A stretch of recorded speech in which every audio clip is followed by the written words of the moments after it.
नमस्कार दोस्तों।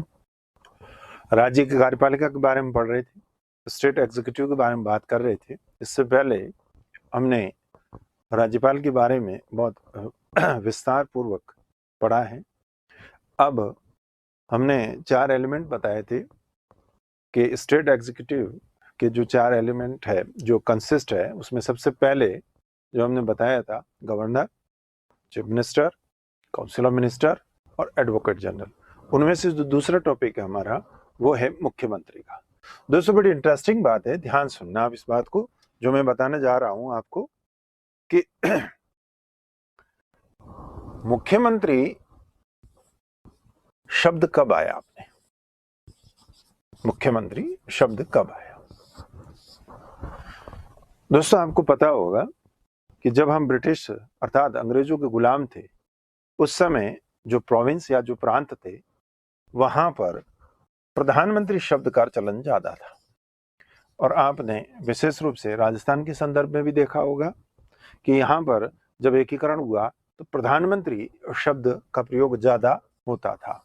संविधान सभा में इस बात को लेकर के डिबेट हुई थी कि भाई क्यों, कारण यह था कि ब्रिटिश काल में जो सेंटर था अर्थात जो केंद्र था वहां पर प्रधानमंत्री नाम का कोई पदाधिकारी नहीं था, और जो प्रांत थे यानी जो प्रोविंस थे यहाँ पर प्रधानमंत्री पद हुआ करता था, और वहां पर जनता का तो प्रतिनिधि नहीं होता था, बहुत कम मात्रा में मतदाता होते थे जो वोट देते थे और उनके द्वारा चुने हुए जो स्टेट असेंबली होती थी उनमें से वो बनाते थे।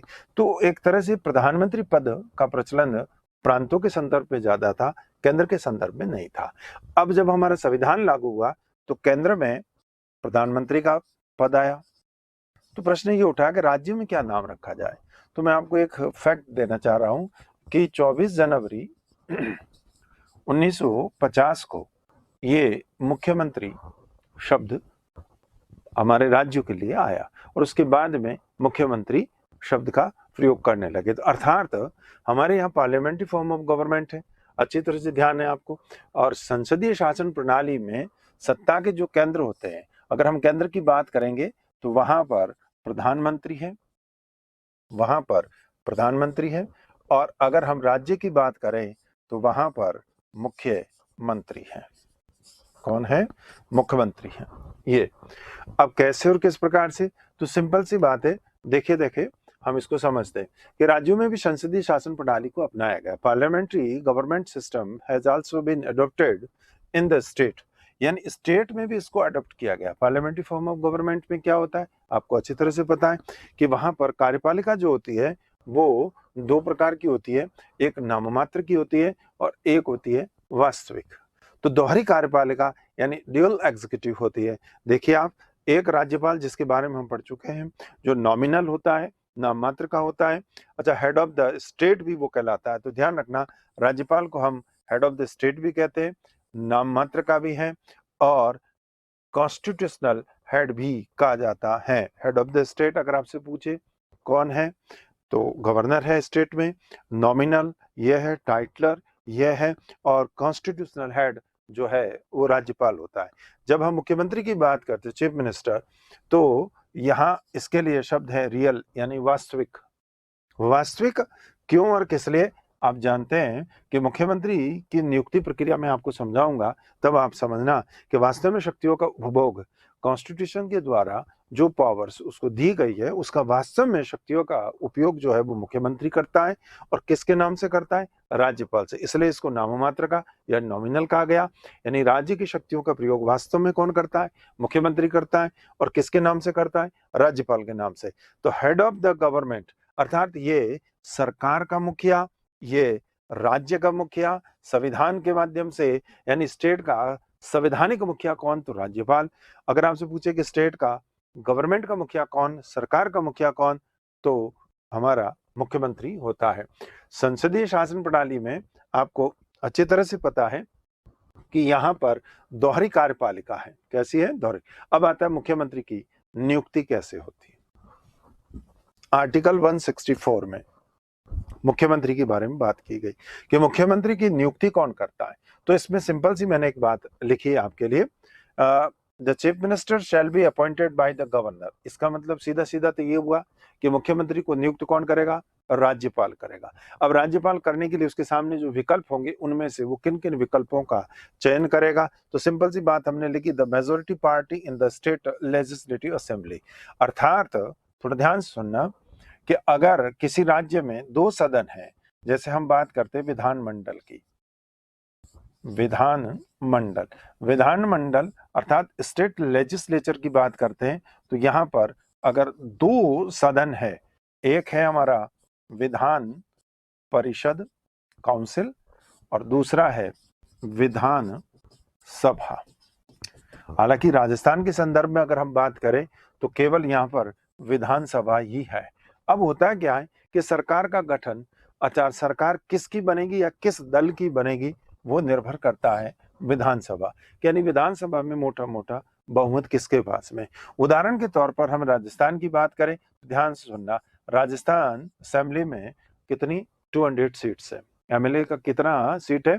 200। अब 200 में से जिस किसी को भी 101 विधायक मिलेंगे वो बहुमत दल कहलाता है। और अगर ऐसे कोई सर्कमस्टांसेस बनते हैं कि कभी किसी भी दल को, जैसे अभी बना है हाल में, किसी भी दल को अगर स्पष्ट बहुमत नहीं मिलता है तो मिलीजुली कोalition गवर्नमेंट बनती है। वो कैसे और किस प्रकार से बनेगी? तो ध्यान रखना, गठबंधन 2 प्रकार के बनते हैं। कोalition जो बनता है गठबंधन, वो 2 प्रकार से बनता है। एक तो होता है चुनाव से पूर्व यानी बिफोर इलेक्शन, और एक होता है आफ्टर इलेक्शन, चुनाव के बाद।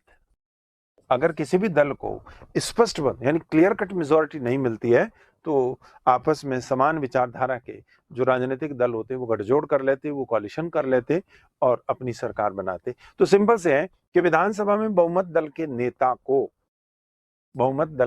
नेता को मुख्यमंत्री के रूप में राज्यपाल क्या करेगा?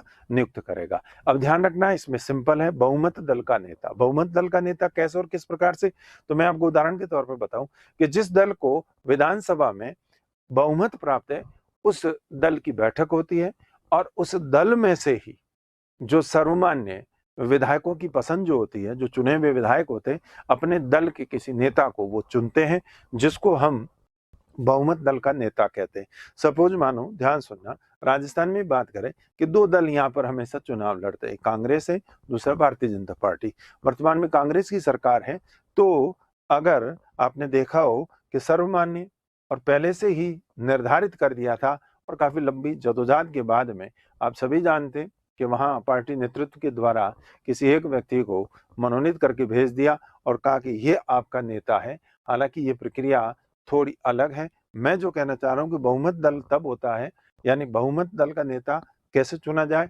बैठक होती है और बैठक में नाम पुकारा जाता है कि भाई मुख्यमंत्री के लिए कौन कौन इसमें उम्मीदवार है।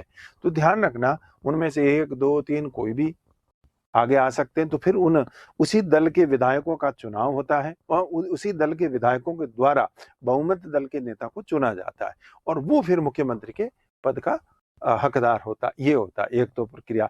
दूसरा होता है कि चुनाव में पहले ही हम मुख्यमंत्री को प्रोजेक्ट कर लेते हैं। जैसे बिहार के चुनाव में आपने देखा होगा, आरजेडी के थ्रू आपने देखा होगा प्रोजेक्ट कर दिया था मुख्यमंत्री, और उधर जो एनडीए का गठबंधन था उसमें नीतीश कुमार को पहले ही प्रोजेक्ट कर, तो पहले भी प्रोजेक्ट कर देते तो वही बहुमत दल का, अगर उसको बहुमत मिलता है, यानी विधानसभा की कुल सदस्य संख्या का आधे से अधिक, यानी टोटल जो मेंबर्स जो असेंबली के है उसका आधे से एक अधिक सदस्य होता है, वो बहुमत होता है। तो उदाहरण के तौर पर यदि राजस्थान की संदर्भ में बात करें तो 200, तो 200 में से 101 जिस दल के पास है वो मेजोरिटी पार्टी कहलाती है। तो वापस एक बार ध्यान रखना, मेजोरिटी पार्टी का जो मेंबर होगा उसको मेजोरिटी पार्टी का जो लीडर होगा उसी को मुख्यमंत्री के रूप में राज्यपाल क्या करेगा? नियुक्त करेगा। तो सिंपल सी बात है, आर्टिकल 164 कहता है, स्पष्ट शब्दों में कहता है। अब यहाँ पर मुख्यमंत्री को नियुक्ति को लेकर राज्यपाल की विवेक की शक्तियां जो हमने पिछली पढ़ी भी थी, ध्यान से सुनना, मुख्यमंत्री को हटाना और मुख्यमंत्री की नियुक्ति को लेकर के परिस्थिति अगर ऐसी बन जाती है, ध्यान से सुनना, परिस्थिति अगर ऐसी बन जाती है कि किसी भी दल को स्पष्ट बहुमत नहीं मिलता है और कोई भी दल सरकार बनाने की स्थिति में नहीं है उस स्थिति में राज्यपाल अपनी विवेक की शक्ति का प्रयोग कर सकता है। मगर मैंने कर्नाटक के मामले में आपको बताया था कि सुप्रीम कोर्ट ने इस मामले को, इस इशू में उसने ये कहा था कि आपको वस्तु स्थिति देख करके ही राज्यपाल को फैसला करना चाहिए। ठीक है दोस्तों, तो ये मुख्यमंत्री की नियुक्ति कौन करेगा? सिंपल सी बात है, राज्यपाल करेगा। किसकी करेगा? विधानसभा में, यानी स्टेट असेंबली में मेजोरिटी पार्टी का जो लीडर होगा उसको अपॉइंट करेगा। अब आप देखिए क्वालिफिकेशन क्या हो सकती है। एक सिंपल सी बात है, क्वालिफिकेशन में हम जो बात करना चाह रहे हैं वो ध्यान सुनिए, ये should be a citizen of India. सीधी सी बात है, बनेगा नहीं। अब आपके दिमाग में ये चल सकता है कि साहब वो स्थानीय है, होना चाहिए, तो बिल्कुल ध्यान रखना आप, हालांकि संविधान में शब्द नहीं लिखा हुआ है, मगर वो स्थानीय होना चाहिए, यानी उस स्टेट से रिलेटेड होना चाहिए, स्टेट में रहने वाला व्यक्ति होना चाहिए, स्थानीय। फिर आता है वो राज्य विधानमंडल का सदस्य बनने की योग्यता रखता हो, अर्थात राज्य विधानमंडल। जब विधानमंडल शब्द आता है, यानी स्टेट लेजिस्लेचर जब शब्द आता है, तो इसको समझते हैं हम, चाहे वो विधान परिषद यानी आपका लेजिस्लेटिव काउंसिल, चाहे वो आपका विधान सभा यानी असेंबली, ध्यान रखना इस बात को, वो लेजिस्लेटिव काउंसिल या असेंबली, इन दोनों में से किसी एक का सदस्य बनने की योग्यता रखता हो। जब ये डिटेल में आपको पढ़ाया जाएगा तब बताया जाएगा कि इनकी सदस्य बनने की योग्यता क्या क्या होती है। आपको पता ही है, नागरिक होना चाहिए भारत का, इसके लिए आयु आपको पता 30 वर्ष और इसके लिए 25 वर्ष है। इसलिए हम आपको बताएं कि यहाँ जो मिनिमम एज लिखी है, क्योंकि विधानसभा यानी असेंबली का मेंबर भी मुख्यमंत्री बनता ही है और ज्यादातर वही बनते हैं। अगर वो बनता है तो ध्यान रखना उसकी आयु कितनी है? 25 वर्ष, इसलिए मिनिमम 25 वर्ष लिखा गया। ठीक है ना? You should have the qualification to elect a member of state legislative. तो स्टेट लेजिस्लेटिव का मतलब ये हुआ कि दोनों सदनों में से। अब एक आपके मन में एक सवाल और आ रहा होगा कि अगर कोई व्यक्ति दोनों सदनों का सदस्य नहीं है तो भी मुख्यमंत्री बन सकता है? बिल्कुल बन सकता है। मुख्यमंत्री बनता है तो ध्यान रखना उसके लिए एक छूट है, 6 माह तक वो मुख्यमंत्री रह सकता है। कितना रहेगा? 6 माह तक, जब तक वह इलेक्टेड होकर के नहीं आता है, यानी 6 माह के भीतर उसे निर्वाचित होना ही पड़ेगा। अब निर्वाचित किसका होगा? चाहे वो असेंबली का हो, चाहे वो काउंसिल का हो। ध्यान सुनना, 6 माह तक वो बिना विधानमंडल अर्थात बिना स्टेट लेजिस्लेटिव या लेजिस्लेचर का मेंबर बने 6 माह तक वो मुख्यमंत्री के पद पर रह सकता है। या अब आप देखो 6 माह के बाद में वो विधान परिषद या विधानसभा का सदस्य बनना आवश्यक है। यदि वह नहीं बनता है तो उसे मुख्यमंत्री का पद छोड़ना पड़ेगा। तो सिंपल सी बात है। ये जो लाइन लिखी है इसी को हम बता रहे हैं, भारत का नागरिक। इसमें मैंने स्थानीयता की बात बताई, लोकेलिटी, और हमें ध्यान रखना दूसरे राज्य का आकर के दूसरे राज्य में जाकर के मुख्यमंत्री बन नहीं सकता जब तक वो वहीं रह करके स्थानीय अर्थात लोकल यानी स्टेट में नहीं रहेगा तब तक। तो भारत का नागरिक होना चाहिए, प्रतिबंध किसी पर नहीं है, किसी भी राज्य का आकर किसी भी राज्य में मुख्यमंत्री बन सकता है।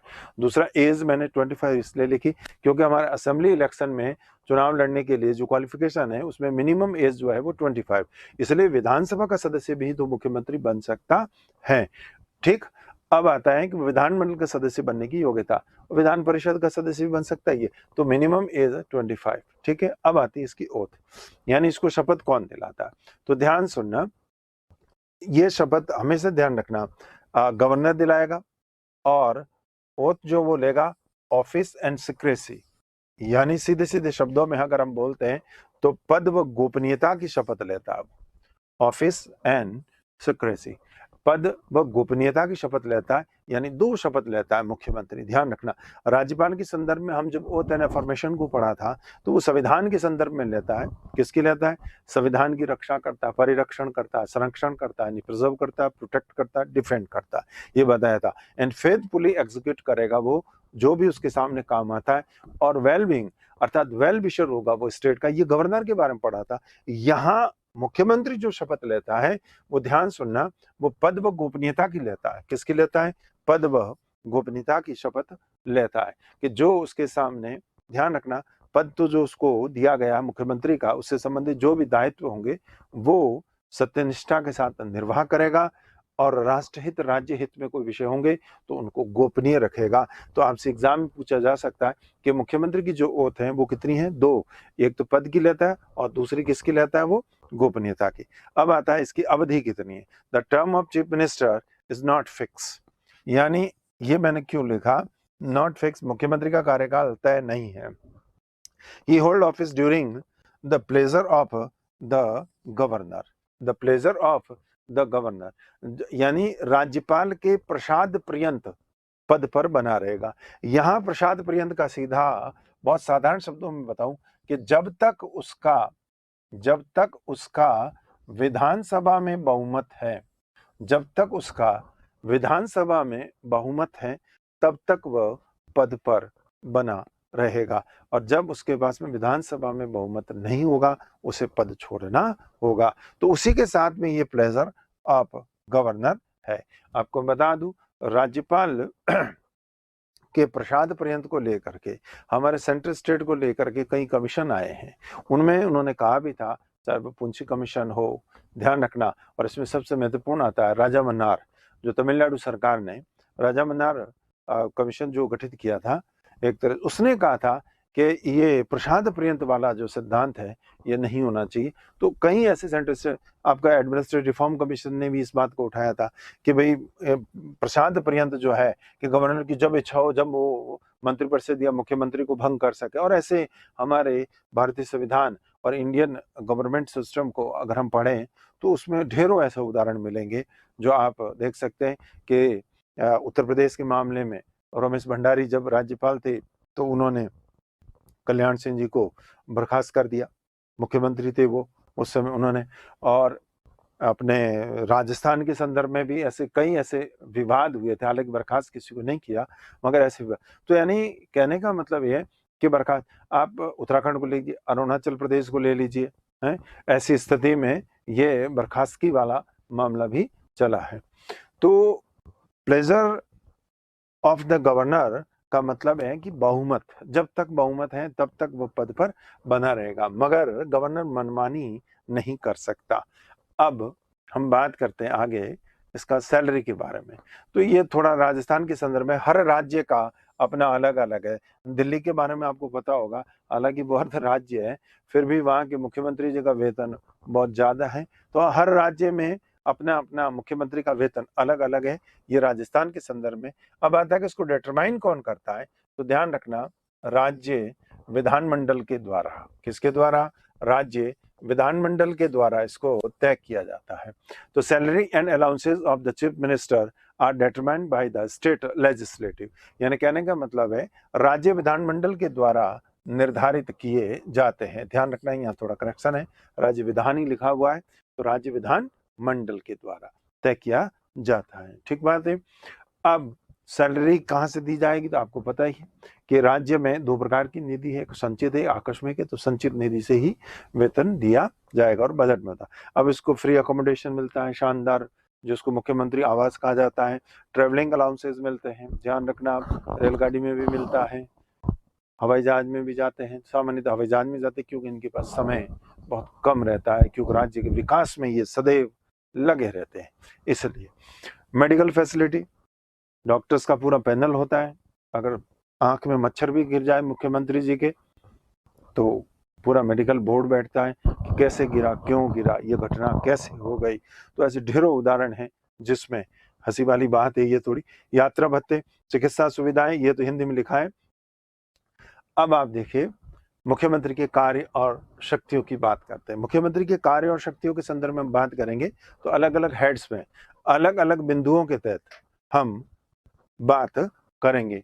तो सबसे पहले निम्नलिखित शीर्ष, यानी कौन कौन से हेड्स हैं जिसके तहत हम मुख्यमंत्री के कार्यों को देखेंगे।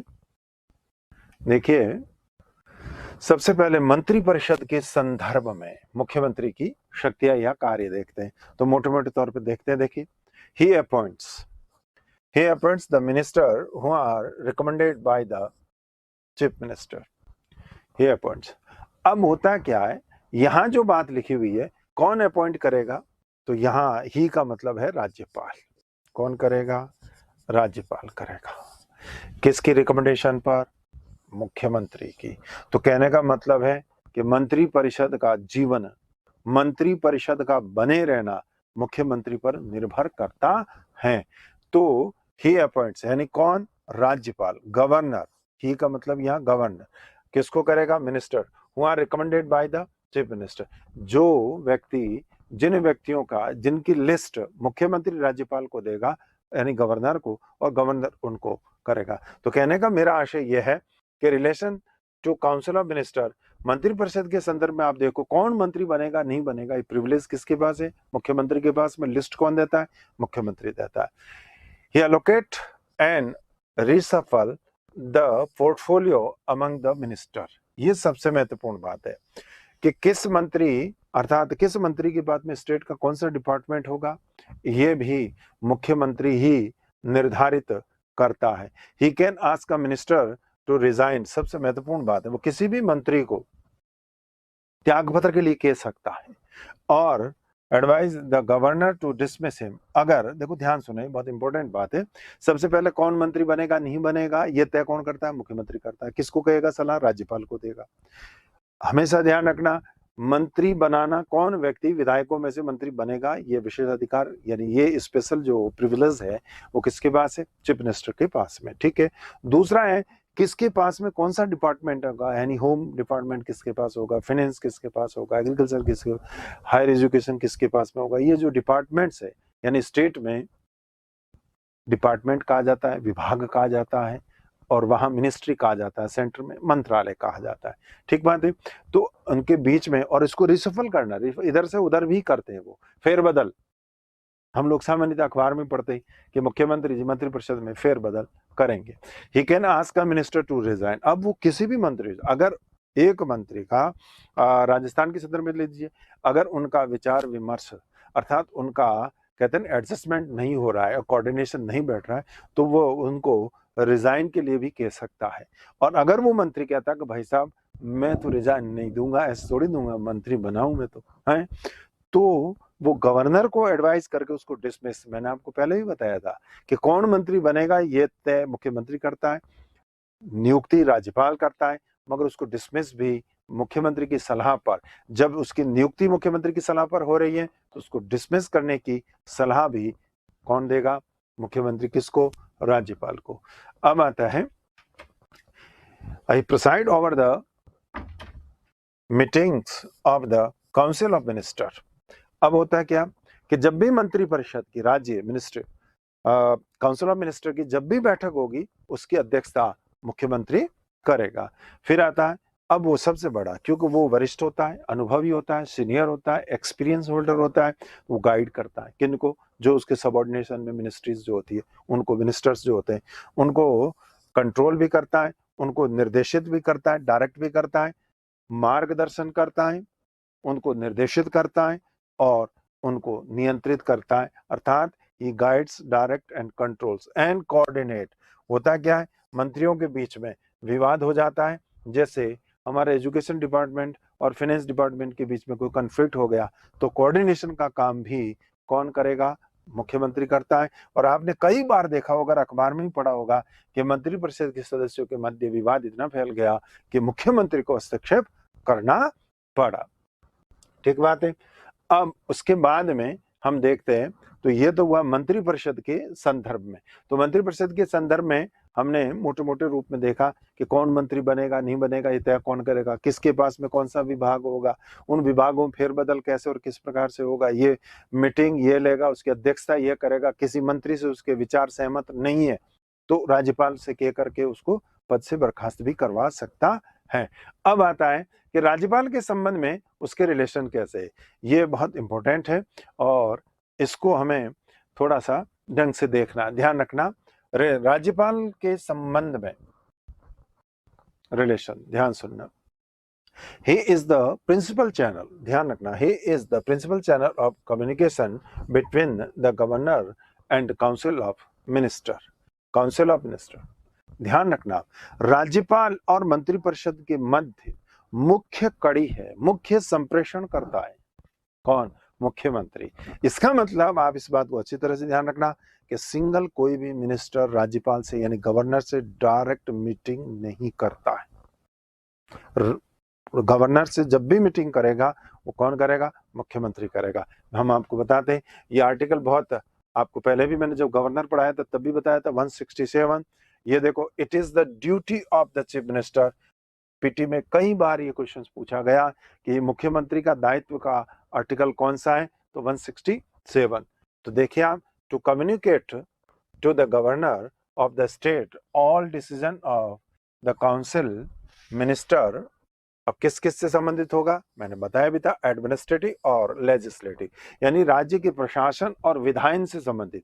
कानून, विधायन का मतलब है कानून से संबंधित, और प्रशासन से संबंधित जो जानकारी है वो मुख्यमंत्री राज्यपाल को अवगत कराएगा। दोस्तों, मैं आपको एक बात बताना चाह रहा हूं, आपको पता होगा न्यूज़पेपर में कई बार बात आती है कि मुख्यमंत्री जी ने राज्यपाल से मुलाकात की और लगभग 45 मिनट तक मुख्यमंत्री जी राजभवन में रहे और सरकार की गतिविधियों के बारे में उनको अवगत करवाया।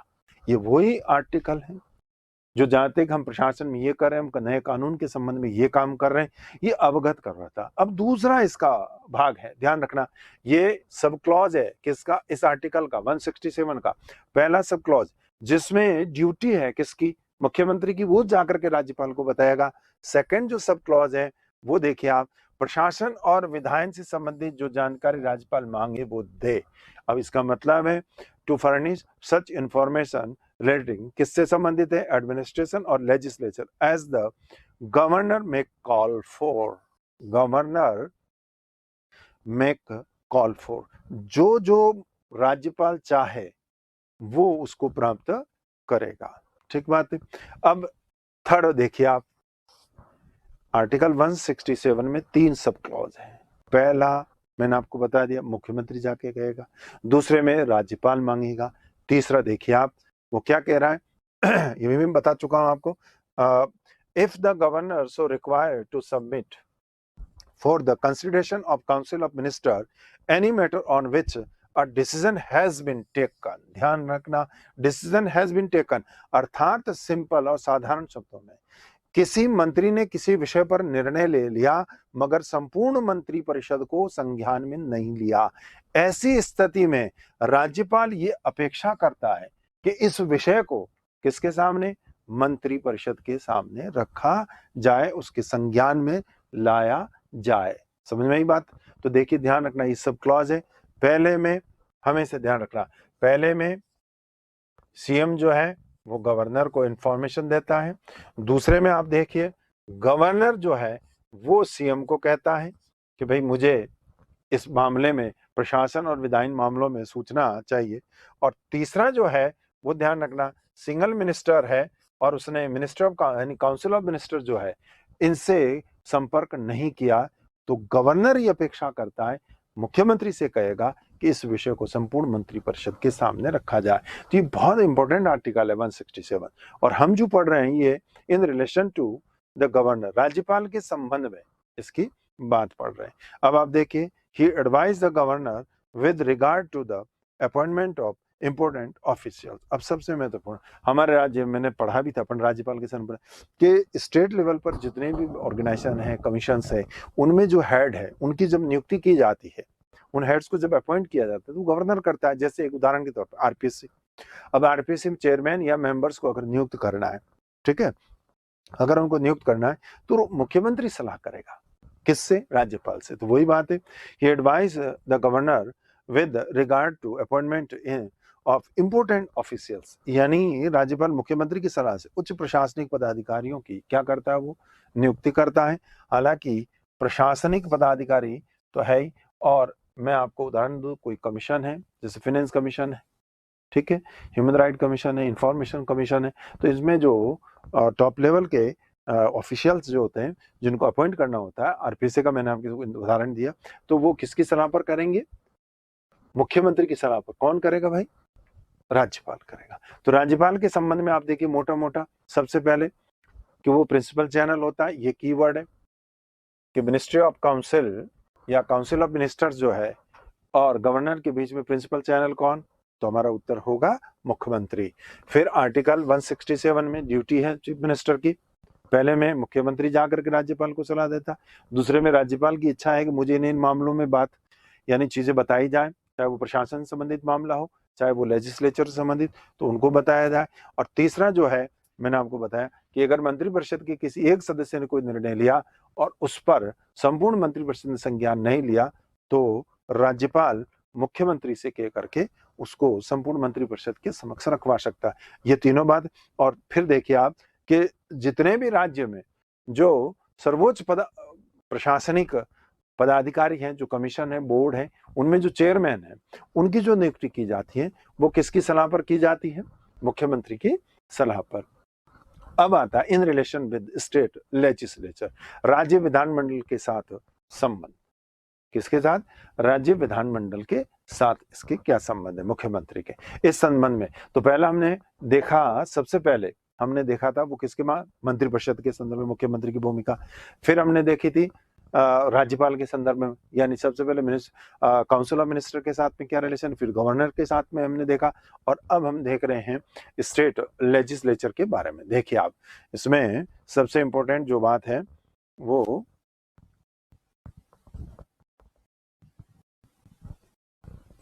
देखिए आप, ही is the leader of the house, वह सदन का नेता होता है, leader of the house.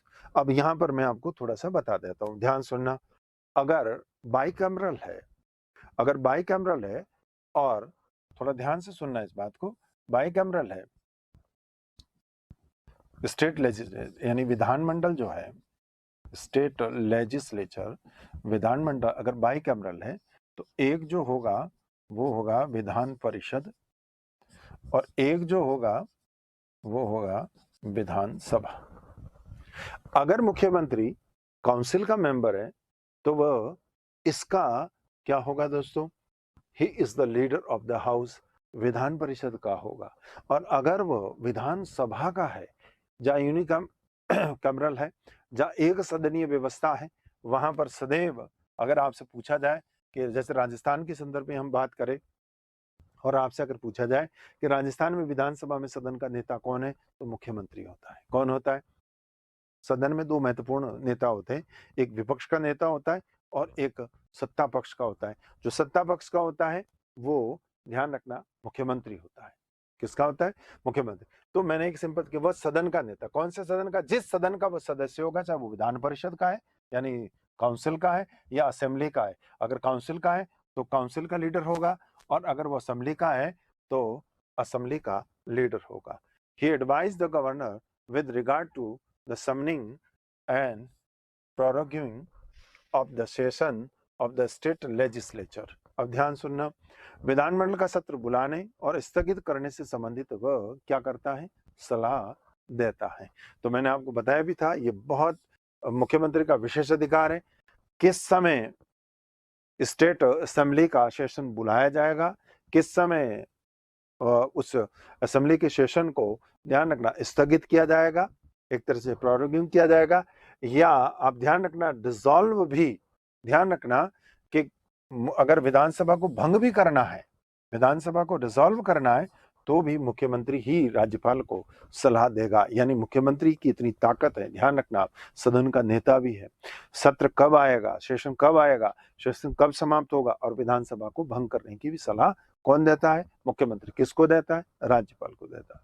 He can recommend, ये देखो, the dissolution of the legislative assembly to the governor at any time।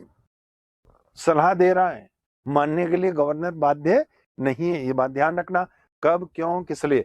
Simple से अर्थ है, अगर मुख्यमंत्री ने स्टेट असेंबली में अपनी मेजोरिटी खो दी है, अर्थात सीधे शब्दों में अगर मुख्यमंत्री ने विधानसभा में अपना बहुमत खो दिया है और वो जाकर के राज्यपाल को कहता है कि साहब विधानसभा को भंग कर दो, राज्यपाल उसकी सलाह मानने के लिए बाध्य नहीं है। कोई बाउंडेशन नहीं है, वो बाउंड्री है ही नहीं।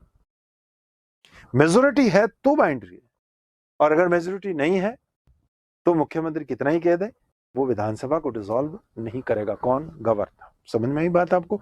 वापस, राज्यपाल को वह किसी भी समय विधानसभा को भंग करने की ये ध्यान रखना है, यह भंग है, भंग नहीं है, भंग है, ठीक है। भंग करने की सिफारिश राज्यपाल को कर सकता है। और मैंने इसी की स्थिति आपके सामने स्पष्ट कर दी कि अगर मेजोरिटी लॉस कर गया, कौन, चीफ मिनिस्टर, उसका असेंबली में मेजोरिटी नहीं है तो उसकी सलाह मानने के लिए राज्यपाल बाध्य नहीं है, ठीक बात है। अब आता है he announce the government policies on floor of the house. ध्यान रखना, सदन के पटल पर सरकार की नीतियां, सरकार के कानून हैं और जनता के हित के जो कार्य किए जाते हैं उससे संबंधित जितना भी जो डॉक्यूमेंट होता है वो सदन की पटल पर रखता है। जब भी आप देखना सरकार से संबंधित जब भी असेंबली में बहस होती है तो आप उसको कभी लाइव देखते हैं या रिकॉर्डेड, जब भी आप देखेंगे तो मुख्यमंत्री जो होता है वो अपनी सरकार का पक्ष भी रखता है, सरकार ने जो काम की उनको भी बताता है वो, और जो पॉलिसीज होती है जनहित की वो भी बताता है। तो आप देखिए मोटे मोटे, सबसे पहले ही is the leader of the house, मैं स्पष्ट कर चुका हूं, वो दोनों सदनों में जिस सदन का सदस्य होगा, जिस हाउस का वो मेंबर होगा उसका वो लीडर होगा, चाहे वो काउंसिल का है, स्टेट लेजिस्लेटिव काउंसिल का है, चाहे वो स्टेट असेंबली का है, जिस हाउस का वो मेंबर होगा उसका लीडर होगा। फिर देखिए आप, विधानमंडल का सत्र बुलाने और स्थगित करने संबंधी सलाह देता है, यानी समनिंग, हालांकि स्पेलिंग थोड़ी ऐसी है, समनिंग एंड प्रोरोग्यू, ये दोनों ध्यान रखना, सेशन को यानी बुलाना और स्थगित करना, ये सलाह कौन देता है, मुख्यमंत्री। किसको देगा, राज्यपाल को। फिर देखो आप, विधानसभा को भंग करने का, मगर मैंने इसकी स्थिति और कंडीशन आपके सामने पहले ही डिस्कस कर ली है। फिर आता है सदन के पटल पर वह सरकार की नीतियों की क्या करता है, घोषणा करता है। अब देखिए आगे, अदर्स पावर्स एंड फंक्शंस, देखिए हम इसको अदर पावर्स एंड फंक्शन, देखिए ही is the chairman of the state planning board. आपने देखा होगा जब हमारा प्लानिंग कमीशन था और वर्तमान में अभी भी एक स्टेट में प्लानिंग बोर्ड होता है और उस प्लानिंग बोर्ड का चेयरमैन जो होता है वो मुख्यमंत्री होता है। तो ये पीटी में आने लायक सवाल होते हैं कि भाई स्टेट का जो प्लानिंग बोर्ड है उसका चेयरपर्सन कौन होता है हमेशा, और उसको ध्यान रखना असिस्ट करने के लिए जो चीफ सेक्रेटरी जो होता है, सीएस जो होता है, मुख्य सचिव होता है, वो सहयोग करता है। फिर आप देखिए क्षेत्रीय परिषद, क्षेत्रीय परिषद आप अच्छी तरह से जानते हैं, मैं आपको थोड़ा सा बता देता हूँ। वर्तमान भारत में कितनी क्षेत्रीय परिषद है, ये आपके लिए प्रश्न है, ध्यान से सुनना। आपने पढ़ा होगा राज्य पुनर्गठन अधिनियम 1956, यदि आपने पढ़ा हो राज्य पुनर्गठन अधिनियम 1956 यानी स्टेट रीऑर्गेनाइजेशन एक्ट 1956, उस दौरान ये प्रोविजन किया गया था, ध्यान रखना, जिसको हम कह सकते हैं जोनल काउंसिल। और जोनल काउंसिल हमेशा ध्यान रखना इंडिया में ऐसे है, नॉर्थ, साउथ, वेस्ट, ईस्ट और मिडल। समझ में आ गई आप। उत्तरी क्षेत्रीय परिषद जो राजस्थान उसमें आता है, पश्चिमी क्षेत्रीय परिषद आपको पता होगा महाराष्ट्र, गुजरात, गोवा है स्टेट, ये इसमें आते हैं। फिर आप पूर्व में जाए तो उड़ीसा, वेस्ट बंगाल, हम सुने होंगे, ये आते। जब आप मध्य में चले जाते तो यूपी और किसको लेते, मध्य प्रदेश को, इन चीजों को। और दक्षिण में अगर आप जाएंगे तो आपको पता है दक्षिण के हमारे राज्य तमिलनाडु है, कर्नाटका है, केरला है, आंध्र प्रदेश है, तेलंगाना है, इनको। तो आप ये जो जोनल काउंसिल है इसको देख लेना आप। जोनल काउंसिल ये होती है दोस्तों, उसका अध्यक्ष जो होता है, जोनल काउंसिल का जो चेयरमैन होता है वो सेंटर का होम मिनिस्टर होता है और उसमें रोटेशन चलता है अल्फाबेटिकली। आपकी जोनल काउंसिल की जब भी बैठक होती है तो उसमें रोटेशन चलता है और हर स्टेट का जो जोनल काउंसिल, जैसे अपन नॉर्थन उत्तरी क्षेत्रीय परिषद में आते हैं जिसमें हमारा जम्मू कश्मीर, लद्दाख, हिमाचल प्रदेश, आपका पंजाब, हरियाणा, दिल्ली और राजस्थान आता है। थोड़ा ध्यान सुनना। तो इसमें रोटेशन के आधार पर हमारा जो कहते हैं ना कि एक तो अध्यक्ष होता है चेयरपर्सन और एक वाइस चेयरपर्सन जो होता है, वाइस चेयरपर्सन मुख्यमंत्री होता है। तो वही मैं बात कर रहा था कि जोनल काउंसिल में संबंधित क्षेत्रीय परिषद के उपाध्यक्ष के रूप में भी वो कार्य करता है। He is a member of inter state council and governing council. सबसे इंपॉर्टेंट, अंतरराज्य परिषद, आर्टिकल 263 पढ़ा होगा आपने, राज्य अंतर्राज्यीय संबंध पढ़े होंगे उसमें। तो अंतर्राज्यीय परिषद की बैठकों में भी भाग लेता है और हमारा जो नीति आयोग है आपने पढ़ा भी होगा, इसमें गवर्निंग काउंसिल होती है, उसका भी वो मेंबर होता है। तो जब भी गवर्निंग काउंसिल की या इंटर स्टेट काउंसिल की जब भी बैठक होती है तो उसमें मुख्यमंत्री जो है वो भाग लेता है।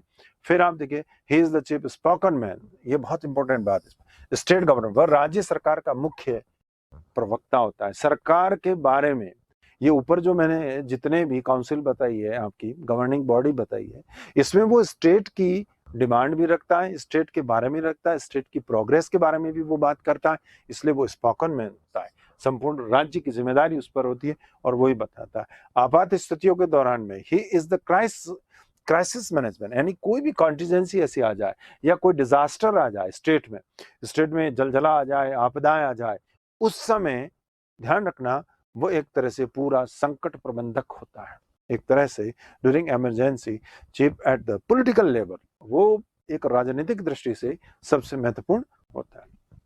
राज्य के नेता के रूप में वो लोगों के विभिन्न वर्गों से भी मिलता है। अलग अलग, आपको पता है, कम्युनिटी से लोग आते हैं और सुबह सुबह मुख्यमंत्री के आवास पर जाकर के यदि आप देखें तो लोग अपनी अभिवेदनाएं, अपनी ग्रीवेंसेस को लेकर के वहां जाते हैं और मुख्यमंत्री को ज्ञापन देते हैं और मुख्यमंत्री उनसे मिलता है और उनको आश्वासन भी देता है। तो एट ए ग्लेंस छोटा सा हमने एक बहुत छोटा टॉपिक है ये। आपने अगर प्रधानमंत्री को बहुत गंभीरता से पढ़ा है तो जो प्रधानमंत्री काम सेंट्रल लेवल पर करता है वो स्टेट लेवल पर मुख्यमंत्री करता है। धन्यवाद दोस्तों।